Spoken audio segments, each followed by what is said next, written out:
Have you heard of this? The ultramarine blue?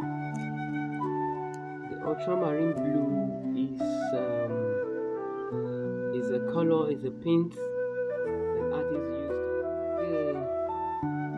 The history of the ultramarine blue is not known to a lot of artists.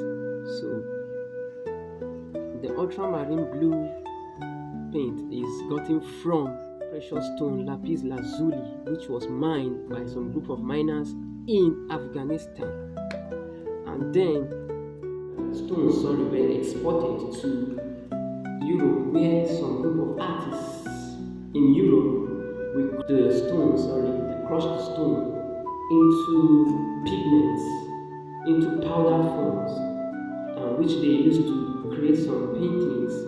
And then, because of that, limited amount of these pigments were made, because it was believed to be sacred, and so they used most of these paintings was symbolic and sacred, only for religious purposes, and to be precise, for the Virgin Mary, that is her role.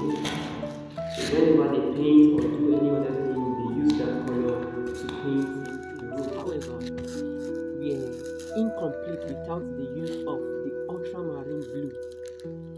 You get? So some paintings will be done, but without the use of that ultramarine blue, the painting will be incomplete. So the client will have to pay extra amount of money to get the ultramarine blue pigment to be painted. Then it was known as the most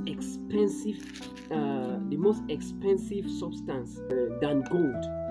So it was more like the gold that we have now. You get? So paintings were incomplete without this. Within the late 18th and early 19th century, that is around 1826, synthetic version of this pigment was made in the science pigment, affordable and available for artists to use to paint, which is why we have this ultramarine paint in the marketplace for artists to buy and paint, and we have it at cheaper rates compared to them about 6,000 years ago, and so that is why we have the ultramarine blue today in the marketplace for artists to paint and also to make their work easier for them to execute. Hello, thank you so much everyone for taking out time to listen to my little clip today. Okay, I believe you've learned. I will be sharing some light about art and what you need to know as we commence. So thank you so much. Please do well to like, to subscribe, to comment on my YouTube channel. We have a lot in store for you. You just got not to miss out. Thank you so much. See you next time.